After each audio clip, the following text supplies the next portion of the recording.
Bismillahirrahmanirrahim. Qala musannif rahimahullahu taala wa nafa'na bihi wa bi ulumi fid dharain amin. Kitab Ahkamit Thaharati, adapun kitab yang membahas tentang hukum-hukum bersuci. Wal kitabu, adapun lafaz kitab lugotan secara bahasa itu masdarun, isi masdar, bimakna dhammi, dengan makna menggabungkan, wal jam'i, dan mengumpulkan. Jadi kitab secara bahasa itu artinya adalah mengumpulkan atau menggabungkan. Wastilahan, adapun secara istilah itu ismun, isim, li jinsin, untuk sesuatu jenis, li jinsin, untuk sesuatu jenis, minal ahkami, dari berbagai hukum. Mufradnya hukmun, jamaknya ahkam. Amal babu, adapun lafaz bab. Nah, apa bedanya kitab sama bab? Kayak tadi itu babul mansubatil asma. Nah, apa bedanya? Kalau bab itu fasmun atau faismun, nama, linauin, untuk satu macam, mima, dari sesuatu atau dari perkara, dakhola, yang masuk, tahta dzalikal jinsi, di bawah cakupan jenis tersebut. Wa toharotu, dan adapun lafaz toharoh bi fathid, nah itu zo salah ya, to bi fathid to'i, dengan memfathahkan huruf to-nya, zo-nya disilang aja titiknya. Lugotan, secara bahasa, yang dimaksud dengan toharoh kalau secara bahasa itu an-nazofatu, bersih. Jadi to-nya di fathah ya, at-to. Nanti kalau atu, tuhar, itu beda lagi nanti artinya. Wa amma syar'an, dan adapun secara syariat, fa fiha, maka padanya, domir ya, nyanya rujuknya ke syariat. Tafasiru, adapun tafsir, pengertiannya, tafasir jamak dari tafsir, itu kasiratun, banyak. Adapun secara syara, yang namanya toharo itu banyak penjelasannya, definisinya, pengertiannya. Minha, adapun diantaranya, maksudnya diantara tafasir, tafsir pengertian, itu qauluhum, ucapan mereka, maksudnya ulama. Yang dimaksud dengan toharo itu fi'luma, melakukan sesuatu, tustabahu, yang menjadikan boleh, diambil dari kata baha ya, mubah, sesuatu yang boleh. Tustabahu, menjadikan boleh, bihi, dengannya, maksudnya dengan melakukannya, fi'luma rujuknya, apa as-sholatu, sholat. Nah, kalau secara syariat yang dimaksud dengan toharoh adalah melakukan sesuatu yang mana dengan melakukan sesuatu tersebut diperbolehkan sholat. Nah, itu namanya toharoh, namanya bersuci secara istilah. Ai, maksudnya min wuduin. Nah, kalau min artinya dari, tapi di sini nggak pantas, masa dari wudu. Nah, kita pakai terjemah bebas, berupa wudu. Wa guslin, dan mandi. Wa tayammumin, dan tayamum. Wa izalah najasati, dan menghilangkan najis. Amat tuharotu, adapun toharoh bidomi, dengan domah, to-nya dibaca domah, kalau tadi dibaca fathah. Faismun atau fasmun, maka itu adalah nama libaqiyatil ma'i, untuk sisa air bekas toharo, sisa air bekas bersuci. Jadi air yang tersisa kalau teman-teman habis bersuci Misalnya teman-teman punya satu kolam atau satu ember dipakai buat bersuci, nah itu namanya tuharoh. Ya, tapi kalau toharoh itu artinya bersucinya, pekerjaannya. Wala makana dan tatkala adanya apa alma'u air itu alatan jadi alat litoharoti untuk bersuci, untuk toharoh. Istadroda maka menyisipkan bahasan siapa al-musannifu musannif itu pengarang kitab, menyisipkan li anwa ilmiyahi tentang berbagai macam air. Ma'un itu air, tapi miyah itu yang sering dipakai malah jamaknya. Ma'un air, tapi miyah itu lebih sering dipakai. Jadi kalau teman-teman minta air, jangan ngomong ma'un, jangan jangan, tapi miyah. Miyah, maksudnya air. Saya minta air. Walaupun bahasa Arabnya mufradnya ma'un, tapi yang digunakan secara bahasa miyah. Faqala maka berkata, ya si musonif pengarang kitab, al-miyahu adapun air, allati yajuzu yang boleh, ay yasihu maksudnya sah, apa at-tahiru bersuci, biha dengannya. Adapun air yang boleh atau yang sah di mana kita boleh bersuci dengannya itu sab'u miyahin, ada 7 macam air. Apa aja yang boleh dipakai bersuci? Tadi ya, untuk mandi wajib tentunya, terus untuk wudhu, untuk cebok. Yang pertama ma'us samai, air langit.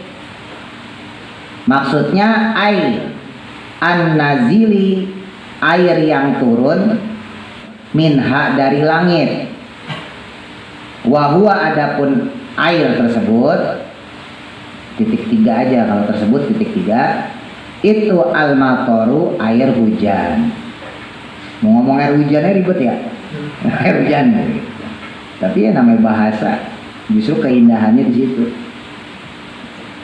Wama'ul bahri, yang kedua air laut. Ay al-milhi, maksudnya adalah air asin, karena ada perbatasan laut tapi dia belum asin. Tapi perbatasan laut sama sungai namanya muara ya. Kalau laut sama laut lepas kan selat. Iya enggak? Gimana yang sekolah?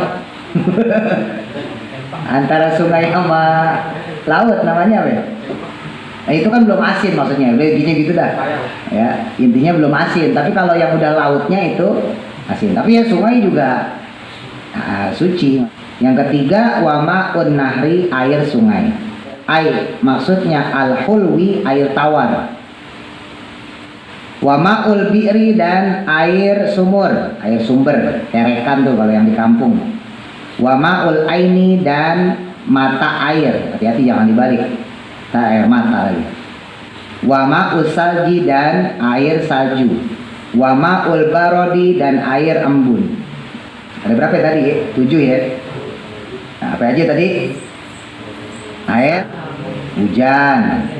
Air hujan yang pertama. Yang kedua air laut. Yang ketiga air sungai. Yang keempat air sumber. Yang kelima air mata air. Yang keenam salju. Terus yang terakhir air embun. Gitu ya. Waya jema'u, dan mengumpulkan atau terkumpul hadhihi sab'ata, akan 7 macam air ini. Qauluka, seperti ucapanmu, itu air nazala, yang turun, minas samai, dari langit, au naba'a, atau air yang keluar, minal ardi, dari bumi. Intinya begitu. Pokoknya air yang bersumber dari langit turun sama air yang bersumber dari bumi keluar, pokoknya air suci, mensucikan. Ala ayyi sifatin, atas dasar sifat, karena yang ada, maksudnya adanya air tadi, min aslil khilqati, dari asal bentuknya, atau dari asal penciptaannya. Jadi emang udah dari Allahnya dihukumi suci.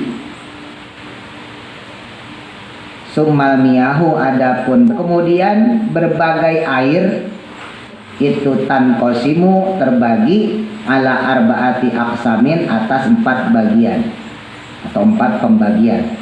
Nah, sedangkan air sendiri dibagi jadi 4. Ahaduha, adapun pertamanya pembagian air itu tohirun, air yang suci, fi nafsihi, pada zatnya sendiri, zatnya si air. Mutohirun, yang bisa mensucikan, li goirihi, pada selainnya, goiru makruhin, bukan air yang makruh. Apa istimaluhu, penggunaannya. Nanti kalau ketinggalan yang dalam kurung itu takrib ya, bisa dicek di takrib. Wahwa, adapun air yang suci ya, air yang tohir rujuknya itu alma'u, air al-mutlaqu, yang mutlak. Nah, jadi pembagian yang pertama adalah air yang tohirun mutohirun, goiru makruhin, dia suci mensucikan dan tidak makruh. Karena nanti ada air suci mensucikan tapi ya menggunakannya makruh. Nah, air yang suci mensucikan gak makruh itu namanya air mutlak, an qayyidin, dari ikatan, lazimin, yang pasti atau yang mantap. Fala yadurru, maka tidak mempengaruhi, tidak ngefek, apa al-qayyidu, ikatan, al-munfaku, yang bisa terlepas. Jadi nggak ngefek tuh, namanya juga air mutlak, maka nggak mempengaruhi ikatan penamaannya itu. Kama ilbiri, seperti air sumber, air sumur ya, kerekan tuh yang di kampung. Fi kaunihi, pada keadaannya ma'il bi'ri, sumber, air sumur itu mutlakon, mutlak. Jadi dia nggak berubah namanya. Seandainya air mutlak bentuk air sumur ya, air kerekan, kalau teman-teman ambil pakai ciduk, pakai ember, tetap aja itu disebut air sumur. Itu air mana? Air sumur, maksudnya gitu ya, makanya disebut air mutlak, nggak disebut air ember kan? Disebut air ember nggak? Agak. Atau air hujan, teman-teman nadangin pakai ember atau pakai gayung, orang nanya itu air apaan, pasti kita ngomongnya air hujan. Nah, itu yang disebut dengan air mutlak. Jadi dia nggak berubah, oyitnya, ikatannya itu dia nggak berubah, lazim, tetap, mantap. Ya. Wasani, adapun jenis air yang kedua itu tohirun, sama kayak tadi, air yang suci, mutohirun, yang bisa mensucikan, tapi makruhun, makruh. Apa istimaluhu, penggunaannya. Kalau tadi nggak makruh, ini makruh. Tapi makruhnya di sini fil badani, pada badan. Ya, artinya kalau buat wudu makruh, buat mandi makruh. La fisaubi, bukan makruh pada pakaian. Misalnya dipakai buat nyuci, kagak makruh. Boleh dipakai untuk mensucikan baju. Wahwa, adapun air tersebut, air itu ya, air tohir mutohirin makruh, itu almaul musyammasu, air musyammas. Namanya air musammas. Apa air musammas? Ayyil musakhonu, yakni air yang terpanaskan, bitaksiri syamsi, sebab pengaruhnya sinar matahari, fihi, yang ada padanya. Musyammas diambil dari kata syamsun. Syamsun itu matahari ya, komarun, bulan. Maksudnya almaul musyammas, air yang mana dia terkena efek panas daripada sinar matahari yang bersinar langsung kepadanya. Wa innama yakrohu, dan hanya saja dimakruhkannya dia, maksudnya apa? Air musyammas syar'an, secara syariat, dikutrin, pada daerah harin, yang panas, maksudnya wilayah, fil inain, pada wadah tempat, muntobiin, yang bisa dicetak. Jadi kalau dia berada pada suatu wadah, suatu tempat yang bisa dicetak, misalnya dari besi, maka kalau dia terkena panas matahari dipakai untuk bersuci makruh. illa ina innaqdi, kecuali pada wadah logam mulia, maksudnya emas perak. Ya, kalau di kitab Fathul Qorib yang lain naqdaini, jadi ada tambahan yaknun, 2 logam mulia.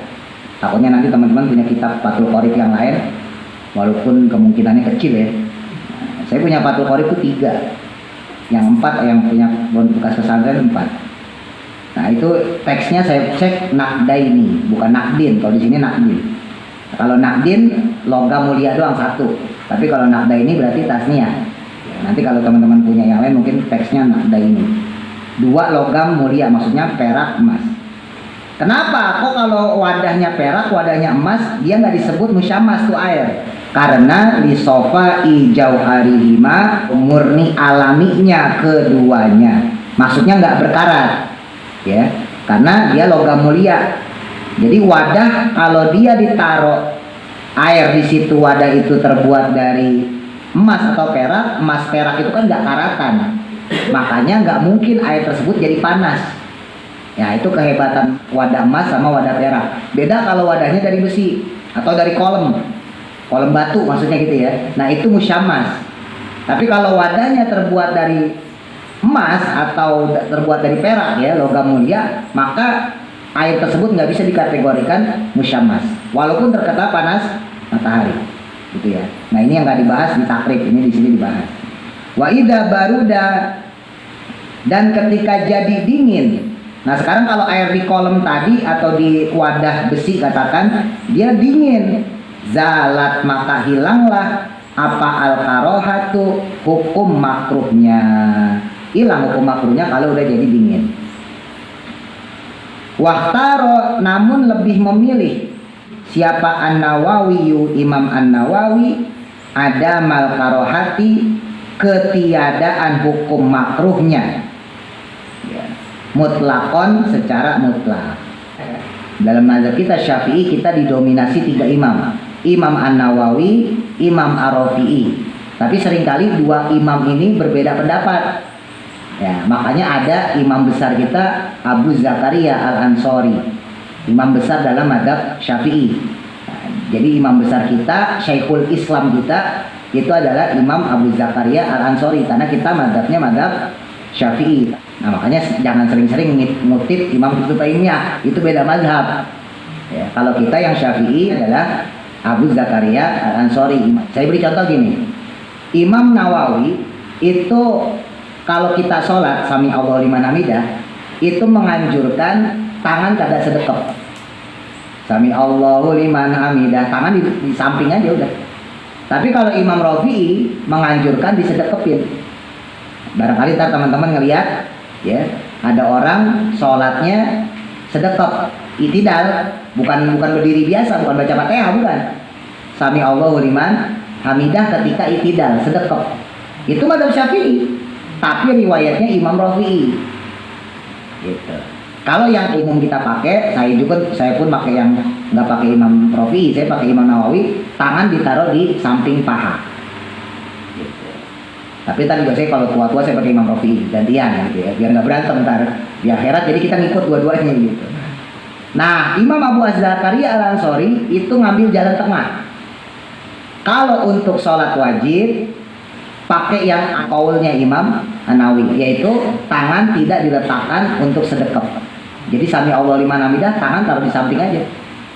Sedangkan kalau untuk sholat sunnah, pendapat beliau salah satunya mengatakan pakai yang kaulnya Imam Rafi'i, sami Allah liman hamidah, sedekap.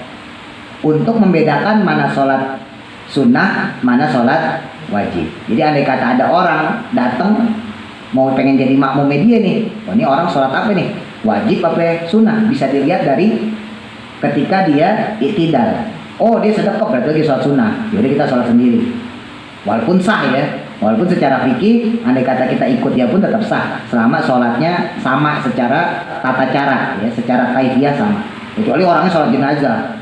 Sholat jenazah kan cuma takbir doang 4 kali, nah itu baru beda gitu ya. Nah itu contoh aja ya. Jadi dalam mazhab kita nanti teman-teman akan sering nemuin Imam An-Nawawi. Imam An-Nawawi itu Baghdad Irak, bukan Syekh Nawawi, beda ya. Kalau Syekh Nawawi Banten, Itu juga ulama kita mazhab Syafi'i.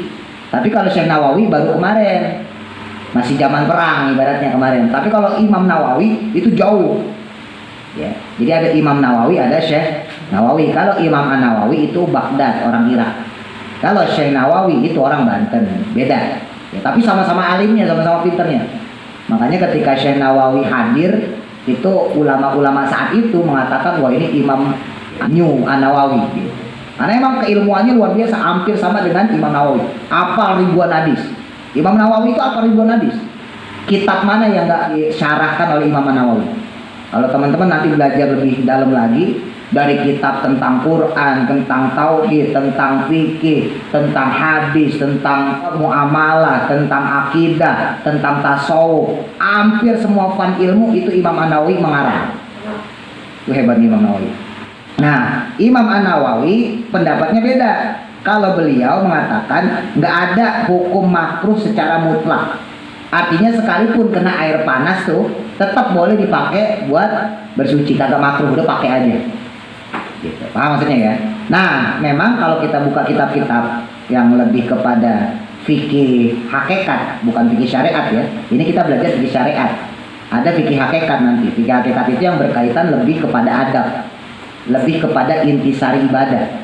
Nah, memang banyak qaul-qaul ulama yang mengatakan kenapa kok air musyammas yang terkena panas matahari itu kok dimakruhkan. Sebetulnya bukan kepada pemakaian untuk wudhu, untuk mandi junub, untuk istinja dan sebagainya, tapi lebih kepada tadi intisari dampaknya. Orang kalau pakai air musyammas, air yang terkena panas matahari langsung, itu gampang kena penyakit kulit. Kalau zaman kecil dulu kita, yang kecil nih, kita zaman kecil masih SD, SMP, itu sering panoan tuh. Badan kita, pipi kita, ya enggak? Sampai dikatain kan, Pak panoan begitu. Pernah nggak panoan? Saya pernah panoan. Salah satu penyebab panoan kenapa? Karena kita siang-siang cuci muka. Zaman dulu anak kecil, anak kecil zaman dulu hampir semuanya panoan. Nggak tahu orang sekarang? Nggak kali ya? Nah, anak sekarang panoan nggak? Saya nggak merhatiin, kayaknya enggak ya. Kalau zaman dulu saya nggak tahu udah nih. Itu hampir semua anak kecil itu pasti panoan. Dan sekarang main tengah hari bolong. Pulang sekolah main dari jam 10 di pulang sekolah nih. Ya, anak kelas 3 SD, kelas 4 SD gitu ya, atau SMP ya jam 12. Langsung main kita. Pulang-pulang sore gimana kagak keling coba. Udah gitu keling ditambah pano, kan kelihatan banget. Pano putih. Ya kan keling hitam. Hampir semua tanya di bapak-bapak teman-teman itu. Hampir anak kecil zaman dulu itu panoan. Ya orang panas-panasan mainnya. Habis panas-panasan cuci muka, panoan.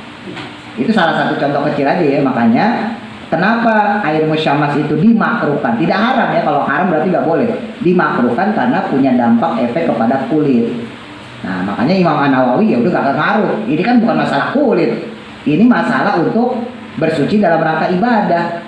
Dan sekarang kalau orangnya jarang keluar rumah, berarti kan ngefek gak sama dia? Kagak. Yang ngefek ini kan kalau orang yang berkegiatan di luar rumah. Ya tadi saya contohin anak kecil lari-larian ya kan, terus pulang langsung cuci muka. WC zaman dulu atau ember bak zaman dulu itu teman-teman, itu rata-rata kena panas matahari karena WC-nya itu toiletnya atau kamar mandinya itu kagak ada gentengnya. Orang zaman dulu hampir rata-rata. Orang saya dulu masih ngalamin kamar mandi cuma disekat begitu doang. Kagak ada apa? Kagak ada atapnya. Kalaupun ada atapnya biasanya pakai kaca bening. Orang zaman dulu tanya deh bapak ibu teman-teman. Dulu masih pakai genteng ya. Itu pakai kaca bening aja udah. Supaya ada sinar matahari yang masuk. Lumayan ngawet-ngawetin lampu. Nah itu kena panas matahari gimana kagak belang kita. Kalau sekarang enak. Teman-teman rumah ketutup semua. Ya kan? Kalau zaman dulu enggak. Apalagi di kampung. Kalau di kampung sekarang masih juga tuh. Ada kamar mandinya misah. Ini rumah di sini, kamar mandi keluar sama di ujung, ya kan? Nah iya. Tapi masih mending, maksudnya kalau sekarang udah ditutupin ya, udah dikasih atap. Zaman dulu kagak ada, atap dari mana? Nah makanya lebih riskan buat orang yang habis kerja di lapangan atau misalnya kalau anak kecil main gitu ya, lalu dia pulang sholat pakai air musyammas, lalu dia kutuan misalnya, atau dia terkena penyakit panu tadi, kadas kurap, penyakit kulit lah. Dikhawatirkan dalam tanda kutip nanti dia akan nyalahin sholat gara-gara pakai air. Wah, tadi aja gue nggak usah sholat. Kalau nggak sholat gue nggak panutan. Nah, nanti yang jelek ini sholatnya. Padahal salahnya di airnya itu, dia pakai air yang musyammas gitu, efeknya gitu. Makanya makruh. Nah, itu tinjauan bukan fikih syariat lagi ya, tapi tinjauan secara fikih ada. Wa yukrahu aidon, dan dimakruhkan juga memakai tadi ya, air yang makruh apa syadidu sukhunati, air yang sangat panas sekali. Misalnya air habis dipakai buat masak. Nah, terus teman-teman pakai buat wudhu, walaupun boleh. Tapi kalau masih panas banget, ya jangan. Ya, makruh, melepuh soalnya kita. Nah, termasuk juga wal burudati, dan air yang sangat dingin. Jadi terlalu panas nggak boleh, terlalu dingin pun nggak boleh. Jadi seandainya nih, di antara kita mungkin ada yang mandi junub, terus karena cuacanya dingin, kita pakai air panas, air menggolak ya. Nah, maka makruh, harus tunggu dingin, jangan terlalu panas, maksudnya hangat-hangat kuku lah. Ya.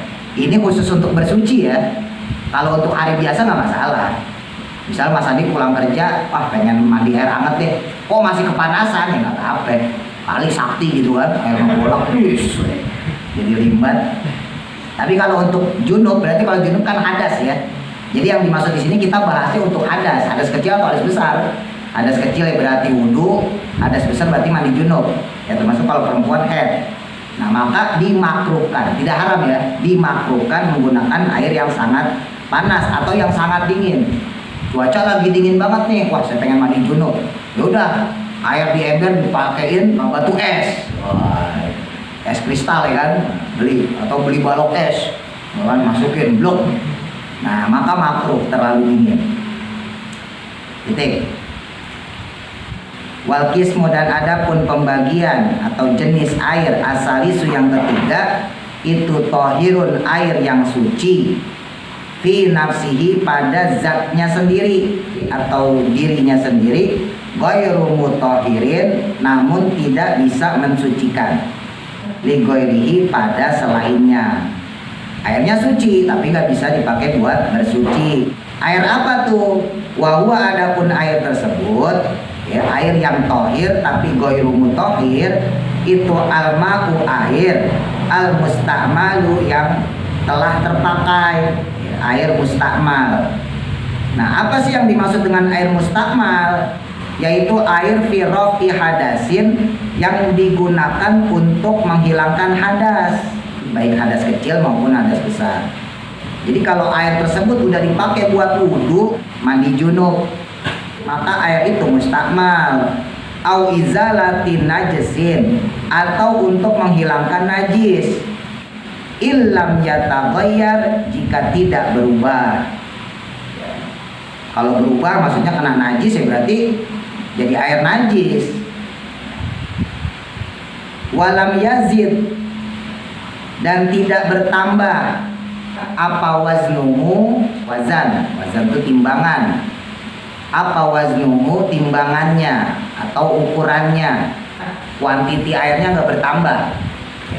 Ba'da infisalihi, setelah terpisahnya air, amma, dari tempatnya, karena yang adanya air tersebut, ba'da i'tibari ma, setelah mempertimbangkan sesuatu, yatasyarrabuhu, yang meresapnya, apa al-maghsulu, anggota yang dibasuh, minal ma'i, dari air tersebut. Jadi secara definisi atau secara takrif, pengertian, pokoknya air kalau udah digunakan untuk menghilangkan hadas atau untuk menghilangkan najis, maka dia termasuk kategori mustakmal. Tapi kalau bercampur sama najis nanti lain lagi ya, maka dia air yang hukumnya air mutanajis. Saya lanjutin dulu biar lengkap nanti. Wal mutaghayyiru, dan adapun air yang berubah, ai maksudnya wa min hadal qismi, termasuk dari bagian air ini ya, air yang suci tapi tidak mensucikan. Ada pembahasan yang ketiga ini, itu alma'u, air al mutaghayyiru, yang berubah, Apanya yang berubah? Apa ahadu awsafihi, salah satu sifatnya. Salah satu sifatnya berubah, warnanya, baunya, atau rasanya. Bima, dengan sesuatu. Ai bisyai'in, maksudnya dengan sesuatu. Khalatohu, yang mencampurinya.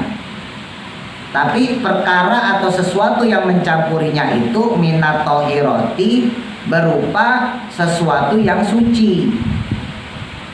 Misalnya kopi, gula, ya, berubah tuh air. Nah, kalau dikasih kopi jadi pahit, dikasih gula jadi manis.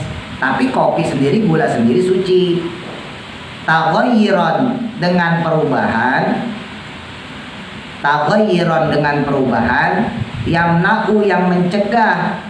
Itlaqos milma'i, kemutlakan penamaan air tersebut. Alaihi, atasnya. Nah, maka kemudian air tersebut tidak bisa lagi disebut air mutlak. Kemarin saya contohin, misalnya Mas Wanda nadahin air hujan, ya, hujan, terus ditandain nih sama Mas Wanda air hujan tersebut. Terus Mas Adi nanya, Wan, itu air apa? Pasti dijawab sama Mas Wanda, air hujan. Nah, itu namanya air mutlak.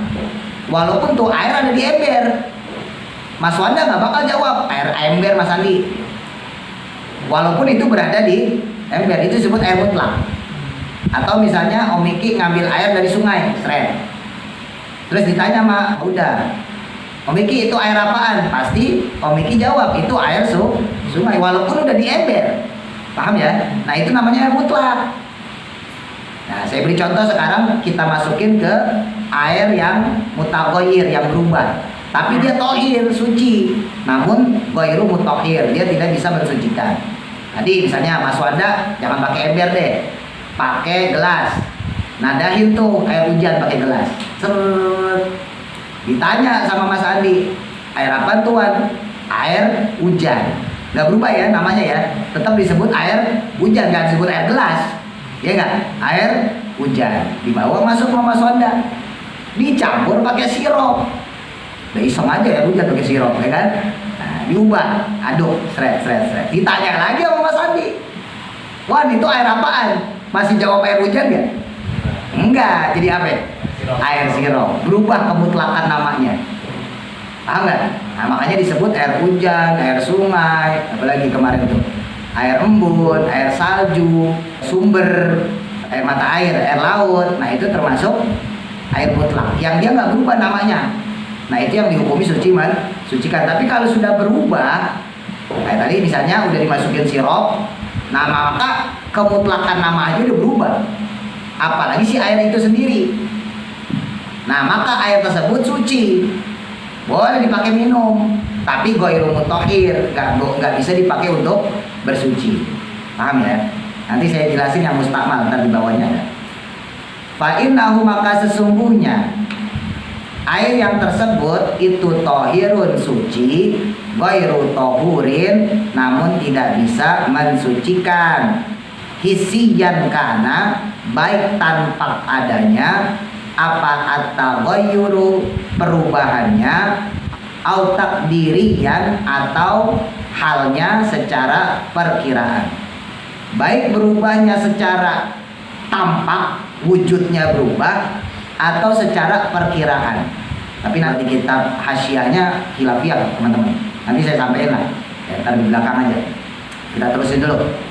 Ka'an ikhtalato, seperti bercampurnya, bilma'i, dengan air, apama, sesuatu, yuwafikuhu, yang sama dengannya, fi sifatihi, dalam sifatnya air. Sama sifatnya, warnanya juga sama. Misal kama ilwardi, seperti air perasan mawar. Ya, kalau di Arab itu mawarnya mawar putih, makanya ketika diperes tuh air ya warnanya tetap bening. Gitu. Al-munqati irraihati, yang telah kehilangan bau aromanya. Walaupun bau mawarnya udah hilang, tapi karena bercampur dengan sesuatu yang ya secara takdir diperkirakan sudah bercampur, maka itu dihukumi ghairu mutahhir, suci dia tapi tidak mensucikan. Tapi nanti ada khilafiyah ya, terus saya sampaikan di belakang.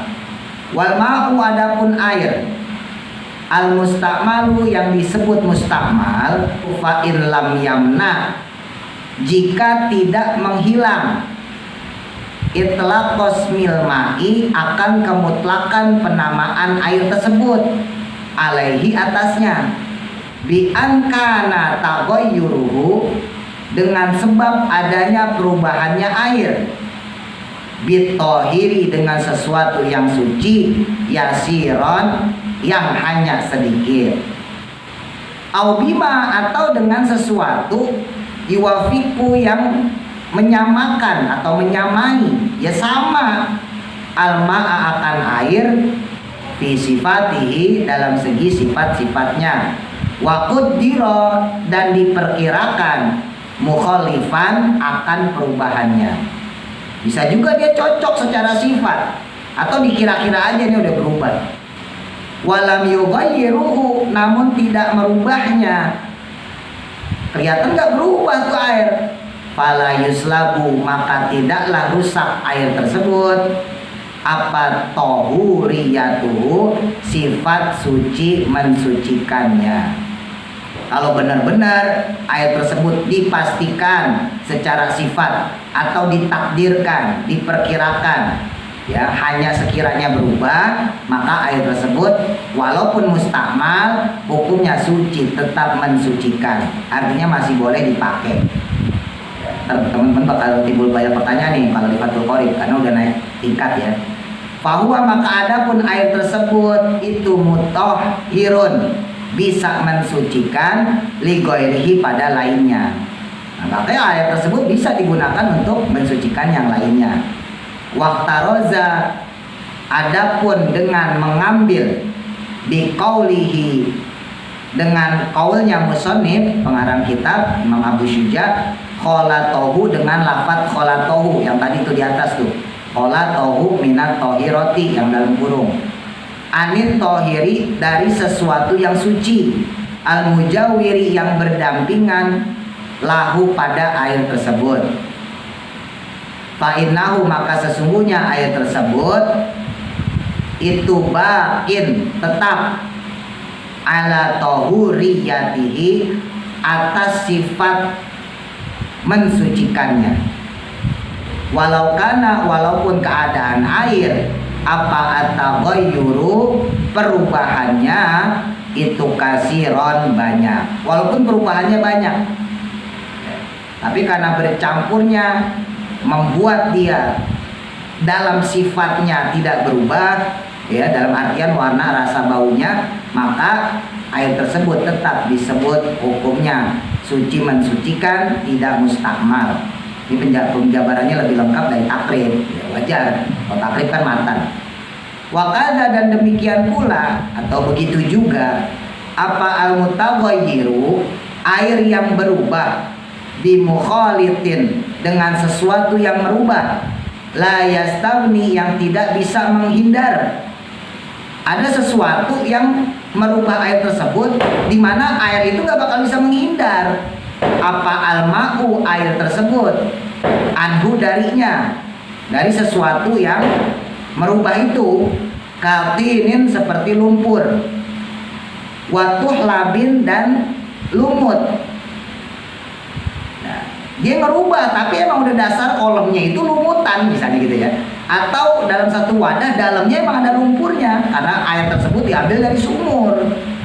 Nah itu maka dalam hal ini nggak bisa disebut mustakmal, walaupun dia berubah. Wama, dan air, fi maqarrihi, yang ada pada tempat diamnya, wama marihi, dan lintasannya. Misalnya kayak air dalam pipa, ya, lintasannya lumut. Ya, dalam air yang melintas itu banyak lumutnya karena pipa, nah maka dia tidak dikategorikan mustakmal. Wal mutaghayyiru, dan juga air yang berubah, bitulil mukfi, dengan sebab lamanya diam atau lamanya berada. Dia ada di kolam itu lama banget, setahun, berubah warnanya karena saking lamanya diam setahun gak ada apa-apa. Nah air yang kayak gitu walaupun kuning kekeruhan, tetap airnya suci mensucikan, nggak disebut air mustakmal. Fa'innahu, maka sesungguhnya yang demikian itu tahurun, suci mensucikan. Nah ini saya perjelas ya, hati-hati, kadang-kadang orang masih bingung dengan air mustakmal ya. Jadi ya pada dasarnya atau pada intisarinya, hakikatnya air mustakmal itu terbagi dua. Itu yang pertama ya, air yang digunakan untuk hadas atau menghilangkan najis. Nah ada yang kedua, air yang dia berubah karena sesuatu yang suci. Bedain ya. Jadi ada air yang terpakai karena dia digunakan bersuci, itu mustamal. Ada yang faktor kedua, dia terkena atau kemasukan sesuatu yang suci, nggak kepake kagak, tapi kemasukan sesuatu yang suci, maka air tersebut juga dihukumi mustamal. Titik. Paham di sampai sini ya? Nah, jadi untuk mustamal ada dua jenis. Nah yang pertama kita bahas air mustamal yang dia dipakai untuk bersuci. Misal kita wudhu, basuh tangan. Nah tetesan yang bekas ngebasuh tangan tadi maka dihukumi mustakmal. Basuh muka, ya, maka sisaan muka tadi yang menetes namanya air mustakmal. Andai kata kita nadangin tuh air, ya, karena kalau orang Arab itu ditadangin teman-teman, air mustakmal, kan suatu susah air. Nah kita mah enak, air langsung aja keluar ya kan. Kalau di Arab enggak.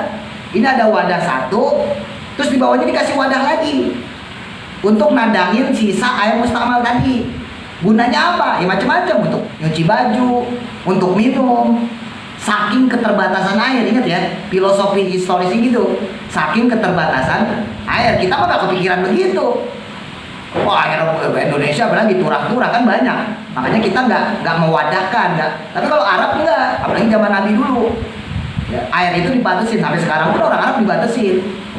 Dulu pernah saya cerita, bensin di Arab itu jauh lebih murah daripada air. Teman-teman beli air mineral kecil, itu di sana itu bisa sampai 5 real. 1 real itu 4.000. Iya dah sekarang. Kalau dulu 2,5 3.000, sekarang 4 ribuan. 1 real itu 4.000. Berarti kalau 5 real berapa? 20.000 air mineral botol tanggung. Padahal di Indonesia aja cuma 5.000 perak ya kan? Berarti kan 4 kali lipat. Tapi kalau bensin itu sereal teman-teman, itu dapat 1 liter lebih. Sereal itu tadi kurang lebih 4.000, 3.000, 4.000-an sekarang. Itu dapat 1 liter lebih dikit. Lah kita bensin 1 liter berapa ya pertama? 12 ya? 11 atau 12? Premium deh, yang premium 10.000 ya? Pertalite 10.000. Pertalite aja 10.000 kita. Ya karena di sana emang susahnya air. Makanya di Arab itu setiap rumah itu dibatas airnya, misalnya 1 gram. Nah maka mereka itu kalau wudhu teman-teman itu pakai wadah. Pakai wadah, ditaruh wadahnya itu, terus di bawahnya lagi dikasih baskom, dikasih wadah lagi untuk nadahin sisaan air yang dipakai buat wudhu. Saking mahal itu harga air tuh. Ya, sampai teman-teman kalau misalnya umroh haji itu tempat wudhunya itu nggak kayak teman-teman punya musola masjid, buka keran kadang sambil ngobrol, gimana ya, air masih bocor aja gitu. Kalau enggak, itu dipencet teman-teman, keluar dikit loh, mati langsung tuh air. Lah bener, ya, belum pada umroh sih ya, kasih tahu maksudnya. Beda sama di Indonesia, bang tinggal puter keran kan, mau sambil ngobrol sambil cengengesan, air tuh ya bodo amat. Kalau di sana diomelin sama askar, buang-buang air, ya, maksudnya boros. Ya, itu askar diteriakin, haram, haji haram. Maksudnya haram, nggak boleh tuh begitu buang-buang. Nah, soalnya orang Indonesia liatin tuh, orang Indonesia kan gemes ngelihat air kayak begitu. Yang biasanya berabur, dipegangin sama temennya kerannya. Jadi kan bocor terus kan ya. Jadi gue sambil ngobrol, enaknya tadi gitu jalan-jalan. Ini masih bocor aja air tuh. Orang Indonesia tuh. Orang Arab enggak dipencet tuh. Ya paling cuma 2 detik asal buat ke tangan doang. Kadang-kadang tangan belum sempet. Kalau yang orang Arab udah jago dia, langsung dia. Kalau kita orang Indonesia ribet. Habis. Bener teman-teman di sana, di Masjidil Haram, di Masjid Nabawi itu airnya begitu kerannya. Saking mahal itu air. Ya, balik lagi. Jadi biar tahu historis dan filosofi air menurut orang Arab, karena nanti ada perbedaan hukum di situ. Ya nanti saya jelasin di belakang. Nah, Makanya tadi ayat itu ketika mereka wudhu, bahkan mandi junub, itu diselokkan bahasa kita tuh, ditadang itu air supaya masih bisa kepake lagi, minimal buat ngepel dah. Ya kan nggak bisa pakai buat minum, bisa buat ngepel deh. Kan masih ada manfaatnya maksudnya. Saking mahalnya tuh air. Paham seperti itu ya. Nah, air yang ditadangin dari tempat wudhu tadi itu hukumnya mustakmal. Nggak boleh dipakai lagi buat wudhu. Paham maksudnya? Walaupun nggak berubah. Beda hanya yang tadi saya contohin, misalnya Mama Suada dikasih sirup. Nah, air suci dikasih sirup. Nggak bolehnya itu karena bercampur. Nah ini kan gak bercampur. Cuman dipakainya habis bekas wudhu, maka mustakmal. Nah disinilah terjadi khilafiyah. Ulama sebagian mengatakan kalau air mustakmal itu masuk kembali, misalnya di sebuah wadah ya, masuk kembali ke sebuah wadah yang dipakai gunakan wudhu tadi, maka hukumnya air yang di wadah digunakan untuk wudhu tersebut menjadi mustakmal pula. Sebagian ulama yang lain mengatakan tidak mustakmal. Karena saya belajar sama guru-guru saya gitu, ada yang tetap saklek itu mustakmal. Jadi misalnya kita wudhu nih, ini wadah ya, anggap aja ini wadah, ini wadah, gitu ya. Nah, kita wudhu, kita ngambil air, muka terus nyiprat nih air ke sini, nyiprat ke wadah ini. Maka sebagian ulama mengatakan air ini jadi mustakmal, karena bercampur dengan sesuatu yang menambah airnya, kan gitu. Yang tadinya segini karena bercampur dengan basuhan kita jadi bertambah lagi. Paham maksudnya ya? Nah, menurut sebagian ulama, lah kan itu tidak berubah. Maka hukumnya bukan mustakmal, tetap suci mensucikan. Nah, ini pertimbangan saya secara historis, secara filosofi. Saya perhatikan guru-guru saya yang cenderung mengatakan itu air mustakmal, itu rata-rata beliau-beliau yang lulusan Mesir, Maroko, yang Syafi'inya memang kental banget. Karena kelebihan dari mazhab Syafi'i itu adalah masalah ikhtiyat, teman-teman. Sangat hati-hati. Kelebihan di mazhab kita Syafi'i itu sangat hati-hati, ikhtiyat. Nah, adapun guru-guru saya yang beliau-beliau ngajinya gitu ya, pesantrennya, sekolahnya di Yaman, di Irak, itu lebih cenderung berpendapat airnya tetap suci mensucikan. Makanya jangan heran, ini balik lagi nanti ke historis ya, balik lagi ke sejarah. Kenapa? Orang Arab itu kan tempatnya gurun. Ya, orang Arab itu daerahnya itu ya penuh debu. Ya, beda sama Indonesia sama kita. Ya, suhunya lembab, ya nggak banyak kotoran dan sebagainya. Tapi kalau di Arab, teman-teman boleh coba. Misalnya teman-teman umroh haji, keluar aja. Misalnya kemana nih? Kan ada turnya biasanya kalau umroh. Misalnya ke Masjid Kuba. Itu muka nggak usah dilap. Balik sampai hotel coba pakai tisu. Prot. Bisa dijamin itu tisu yang tadinya putih bersih, nah itu warnanya berubah jadi kelabu lah. Apa ya, abu-abu monyet lah gitu. Bener. Saking banyaknya debu ya karena gurun di sekitaran kita. Nah ini makanya saya sampaikan ini secara historis. Nah itulah yang menyebabkan orang-orang Yaman berbeda dengan orang-orang Mesir. Mesir sama Yaman sama-sama Jazirah Arab ya, sama-sama panasnya. Tapi debunya beda, kondisi sosialnya, kondisi lingkungannya beda. Makanya orang guru-guru saya yang saya perhatikan beliau-beliau dari Yaman, dari Baghdad ya, alumni-alumni sana, beliau itu lebih cenderung gak mustakmal. Itu air, walaupun airnya kembali menetes ke tempat wadah itu. Nah, tapi guru-guru saya yang alumni-alumni Mesir, alumni-alumni Pakistan, Maroko yang cukup kuat Syafi'inya karena kehati-hatiannya menganggap air yang sudah kecampur tadi mustakmal. Ya. Nah, balik lagi. Nah, ini kita bahas mustakmal secara penggunaan ya, karena penggunaan bukan karena bercampur. Kita bahas masih yang pertama dulu. Nah, ketika air tersebut mustakmal, maka air tersebut nggak boleh lagi dipakai gunakan bersuci. Tapi kalau air itu dikumpulin, yang kemudian mencapai 2 kula, seperti yang kemarin kita bahas, kurang lebih berapa liter? 216 liter, atau kalau ukuran kubiknya berapa dah? 60 ya, 60 cm kali 60 kali 60. Dituangin itu, ini air mustakmal bekas wudhu ya, taruh, kumpulin aja sampai tuh air itu mencapai 2 kula, maka dia terhukumi lagi suci.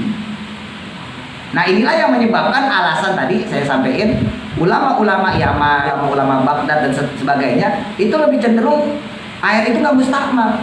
Lah buktinya kalau dikumpulin boleh dikali pakai suci lagi. Beda halnya dengan air sirup. Ini waspada nih minum, ya kan, segelas kagak habis, tinggal segini, dikumpulin aja seret. Mas Adi minum air sirup, sisa segini kumpulin, jadi 2 kula, jadi suci mensucikan kan? Kagak. Paham maksudnya? Nah, itu perbedaannya di situ. Makanya saya tarik secara historis dulu biar teman-teman yang gagal paham secara air mustamal. Nah, dulu saya juga sering nyampein hati-hati. Karena termasuk air mustamal itu adalah untuk rafil hadas, mengangkat hadas, menghilangkan hadas, dan juga izalatun najasah, menghilangkan najis. Sering saya sampaikan hati-hati. Kelak nanti kalau teman-teman punya anak, ya, hati-hati. Misalnya kita bersuci dengan menggunakan air yang bekas dikobok. Barangkali anak kita luka apa-apa, kan kita nggak tahu, ya kan? Terus dia kobok tuh air untuk membersihkan lukanya, atau dia lagi belajar wudhu. Maka kalau dia ambil tuh air dikobok, terus kemudian kita pakai untuk bersuci, maka bersucinya kita tidak sah. Ini sering udah saya sampaikan ya, hati-hati nanti kalau udah punya anak.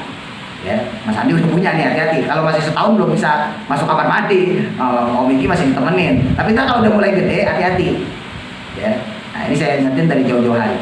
Nah terus yang kedua, untuk air mustakmal, ini lagi-lagi khilafiyah, saya bahasin secara khilafiahnya sesuai dengan Fathul Qorib. Kalau di kitab hasyiahnya, andai kata orang tersebut memasukkan ke sebuah wadah, tapi tujuannya adalah iktiraf, menjadikan tangannya sebagai gayung, maka tangan tersebut yang masuk ke dalam wadah itu tidak dihukumi mustakmal. Ini di hasyiahnya ada saya sampaikan. Ya bonus malam tahun baru yang ngaji, ya kan. Jadi ini kalau kita bicara hukum asal ya, andai kata ada nih wadah tadi, ada wadah besar. Ini teman-teman kalau nyelupin tangan selama bukan niatnya dua, rafil hadas, mengangkat hadas, atau untuk izalatun najasah, untuk menghilangkan najis, itu air tetap suci mensucikan teman-teman. Tapi ketika teman-teman udah niat nawaitul wudu'a, saya niat wudu, masuk tuh tangan ke dalam wadah tersebut, maka air yang sedikit tadi berubah menjadi air yang suci tapi tidak mensucikan. Nah gimana caranya? Niatnya iktiraf. Untuk niatnya adalah menganggap tangan ini sebagai gayung. Jadi niatkan tangan kita sebagai gayung untuk mengantarkan, untuk mewasilahkan air kepada anggota badan. Ya karena kan yang dibasuh bukan cuma tangan doang. Nanti kita basuh juga tangan sampai sikut, kita basuh juga muka. Nah ini air kan cuma sedikit airnya.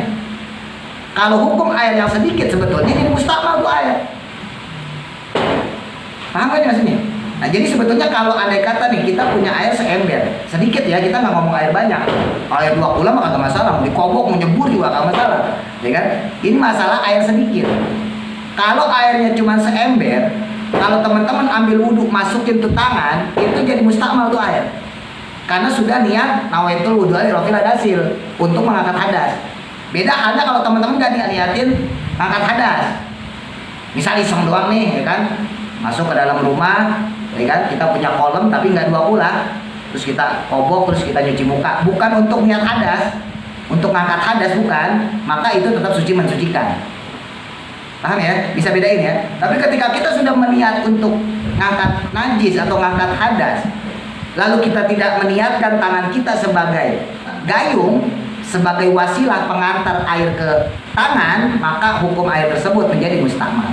Karena dengan demikian ketika air sudah mencelup, ya kan, ini yang pertama enggak nih, karena kan airnya masih suci mensucikan, basuh tangan. Tapi ketika kita masukin lagi, nah kan berarti ini tetesan masih ada nih, ya kan, masuk ke air yang sedikit, jadi mustakmal. Kalau pakai teori yang tadi orang-orang Mesir, ya. Tapi kalau pakai teori yang orang Arab, kagak. Kenapa? Karena orang tersebut nggak bakal tahu kalau air itu berubah. Ya secara tampak maupun secara takdir, secara zohirnya atau secara takdirnya, secara tampak atau secara takdirnya, nggak mungkin orang itu tahu menurut ulama-ulama Yaman. Maka itu nggak mustakmal. Ini seandainya nih Om Iki wudhu dalam satu wadah ember, tangannya dicelupin. Coba, udah nanya, Om, tadi itu airnya berapa liter?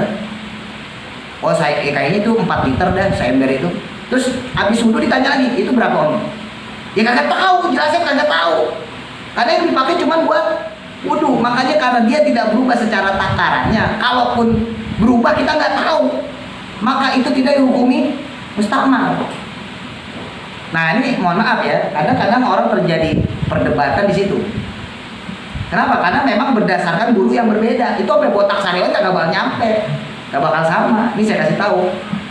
Karena ada orang sering nanya saya gitu. Tapi Ustaz, menurut guru saya tidak mustaqbal. Ya nggak masalah. Berarti ulama-ulama ini analisa ya. Analisa saya, maksudnya saya belajar kan sama guru-guru banyak. Ya, ada orang Sudan, ada orang Irak, ada orang Baghdad, ada alumni Maroko, ada alumni Mesir. Saya belajar. Itu saya jadiin analisa. Ya, saya berijtihad. Oh berarti rata-rata kok guru-guru saya yang alumni Yaman, alumni Irak, alumni Sudan kok begitu pada mungkin memang begitu alam mereka. Beda dengan alumni Mesir, alumni Maroko, ya alumni Pakistan kok beda pendapatnya, itu mengatakan mustahmat. Oh iya, ternyata mungkin adat mereka seperti itu. Karena memang secara fikih sendiri nggak jelas. Saya beri contoh ilustrasinya gini. Ini Mas Andi bawa ember. Terus Mas Andi taburkan kopi. Ambil kopi, taburkan. Dikit ya, nggak banyak, kalau banyak diaduk. Ambil kopi sedikit, taburkan. Yang mau diaduk, mau diapain? Kira-kira perubahannya jelas nggak kalau cuma secuil? Enggak. Iya kan? Nah itu yang disebut menurut ulama-ulama Yaman ya dan sekitarnya tadi, nggak mustahmal, orang kita sendiri kagak tahu. Menurut orang Mesir, ulama-ulama Mesir enggak lah, ente yang memasuki masa ente kagak tahu. Jadi terjadi perdebatan di kitab itu, terjadi perdebatan teman-teman. Untungnya kita blow on, nggak bisa baca kitab, jadi kagak bingung. Terjadi perdebatan itu dalam kitab-kitab Hasyiah, itu terjadi perdebatan. Nah ulama-ulama yang berpendapat ini bukan mustahmal, ini kan kalau tercampur berarti tadi ya, berarti masuk ke kategori yang kedua ya, bercampur dengan sesuatu yang suci. Ya, ini kita agak sedikit beralih, saya sambungin yang tadi mustahmal dengan menggunakan tangan, dengan menggunakan apa anggota tubuh untuk bersuci, agak kita alihkan sedikit ke masalah hal yang lain. Misalnya tadi kopi ya, kita caburin kopi. Nah maka kemudian menurut pendapat ulama-ulama yang mengatakan itu tidak mustahmal, karena orangnya sendiri aja kagak bisa ngelihat perubahan warnanya, orangnya sedikit.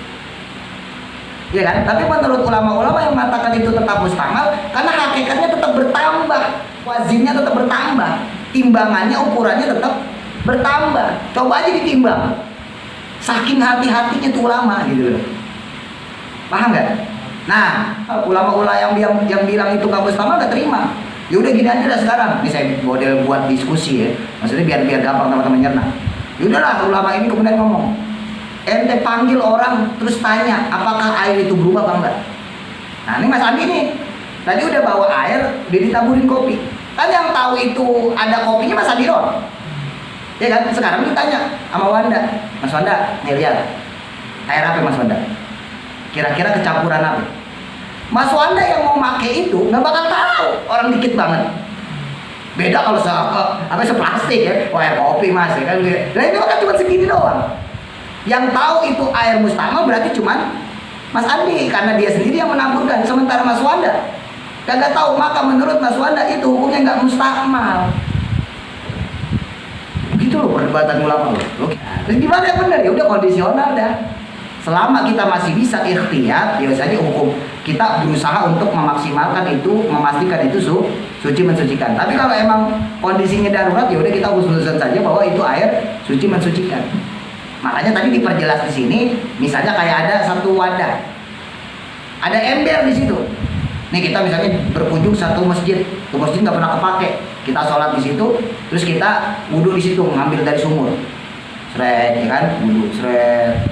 Nah selesai, sisa tuh air seember, karena kita ngambilnya misalnya 5 ember, kepake wudhu 4 ember doang, sisa 1 ember kita taruh.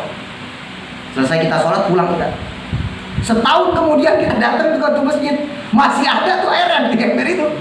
Tapi kira-kira warnanya berubah nggak? Belum dari setahun loh. Ya pasti berubah. Entah keruh, entah menguning. Tapi hukum yang kayak begitu suci, menurut kita fikih suci. Karena berubahnya dia karena masa waktu yang lama. Inilah ahli-ahli fikih tadi yang berpendapat bahwa itu bukan masalah, punya pendapat kayak gitu. Lah air yang begitu aja kata mustakmal.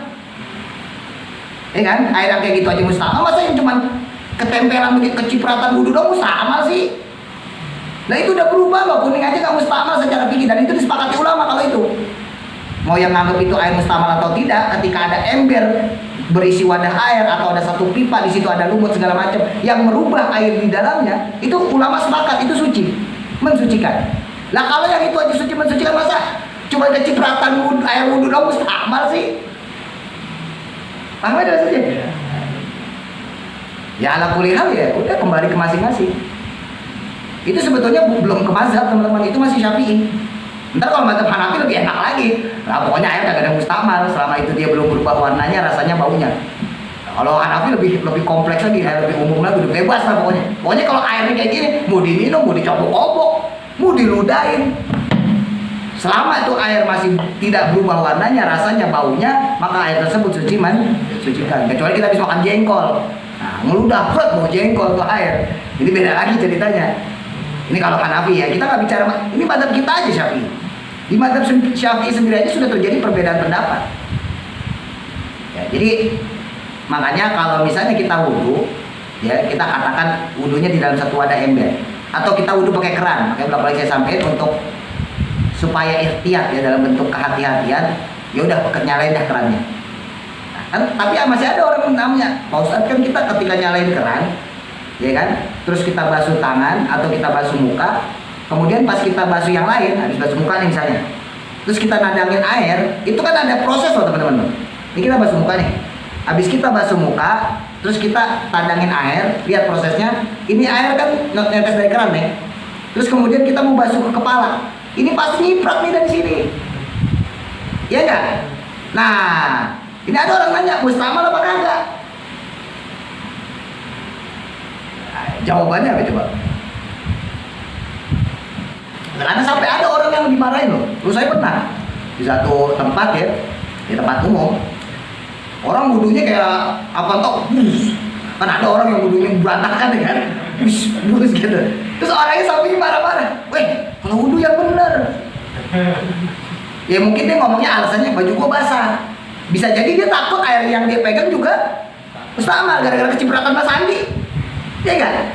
Ini saya wudhu samping Mas Andi wudhu juga ya kan? Kan kecipratan di air yang habis saya pegang dari keran. Kalau kamu mustakmal ya kerannya aja begini bro, kayak gitu. Nah ini kan rasanya airnya kita giniin. Nah pertanyaan saya itu mustakmal atau kagak? Ya balik lagi tadi, sebagian ulama mengatakan itu tidak mustakmal, karena gimana pun juga jumlah air yang berada di anggota badan kita untuk wudhu itu jumlahnya paling berapa sih? Dan kalaupun bercampur orang nggak bakal bisa tahu itu bercampur ya sama air misalkan kita. Emang saya ada yang tahu? Ada yang tahu nggak? Nggak ada yang tahu, orang kita aja nggak tahu takaran jumlah air tersebut, gitu. Nah, tapi menurut sebagian ulama yang lain tetap mustakmal karena sudah bercampur dengan air yang digunakan untuk bersuci.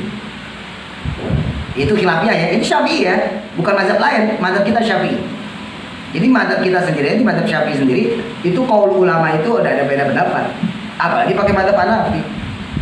Makanya ulama-ulama yang cenderung mengatakan itu mustakmal, memberi anjuran kepada kita kalau wudhu dengan satu wadah yang kecil atau wadah yang kurang dari 2 kulai ya, maka lebih baik dituangkan, jangan dikobok. Walaupun tadi ya, secara hukum asal, selama tangan itu diniatkan sebagai gayung, sebagai itiraf, sebagai wasilah sampainya air kepada kulit, kepada anggota badan wudhu, maka sebetulnya sah. Tapi lagi-lagi, demi kehati-hatian, lebih baik air tersebut bukan dicelupkan tangan kita, tapi dituangkan ke anggota badan kita. Karena kalau orang yang bodoh juga bisa juga berpikir kayak gitu. Mau dituangin kayak mau dikobok kan tangan tetap megang. Mustakmal juga kan, ke muka mustakmal, ke kuping mustakmal, kan gitu kan. Nah makanya tetap harus diniatin sebagai gayung, sebagai wasilah perantara air tersebut sampai kepada kulit kita. Jelas ya? Nah, tadi yang kedua untuk mustamal yang kaitannya berubah warnanya, baunya, rasanya dengan adanya percampuran dengan sesuatu yang suci. Tadi saya sampaikan misalnya kayak Mas Wanda nyampurin sirup, kan sirupnya suci ya. Nah, kalau yang najis kita nggak bahas, nanti bahasan yang keempat air muntah najis. Nah, kalau sesuatu tersebut suci, maka air tersebut tetap dihukumi air suci mensucikan. Ya. Nah, makanya hati-hati, khusus untuk air suci tidak mensucikan ini ya, teman-teman boleh sangat hati-hati ya, dalam hal ini kita harus sangat hati-hati. Tapi juga pentingnya ilmu fikih tadi, karena tadi udah tahu ilmunya ya, suatu saat ada kejadian kayak gitu, teman-teman ambil aja pendapat yang kedua yang mengatakan bahwa air tersebut tidak mustamal. Karena kayak Imam Nawawi misalnya, jangankan yang mustamal, musyamas saja kagak, kena panas matahari kagak musyamas, pakai. Nah, apalagi air yang begitu maksudnya. Ya kan, air yang jelas-jelas kena panas matahari aja menurut Imam Nawawi kagak musyamas, kagak makruh, pakai aja dipakai. Apalagi air yang cuma bekas jatuhan wudhu. Kan begitu. Ya, ilatnya, penyakitnya lebih kuat mana? Kena panas matahari apa kena badan? Kena panas matahari, kena badan kan berarti gak ada masalah. Makanya tadi saya ceritain secara historis ya kondisinya. Ya tadi wajar aja karena orang Arab itu sendiri dari lingkungan aja berbeda.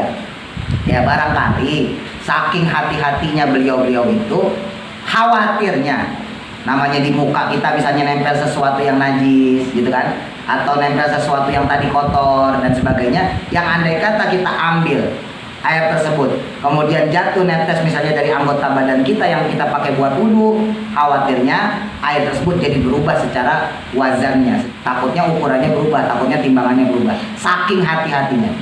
Jadi intinya tetap dua-duanya teman-teman boleh pegang. Mau yang lebih hati-hati ya udah anggap aja itu mustamal, tapi kalau mau yang tidak ambil hati-hati juga silakan ya. Wallahu a'lam, semoga manfaat. Al-Fatihah. أعوذ بالله من الشيطان الرجيم بسم الله الرحمن الرحيم الحمد لله رب العالمين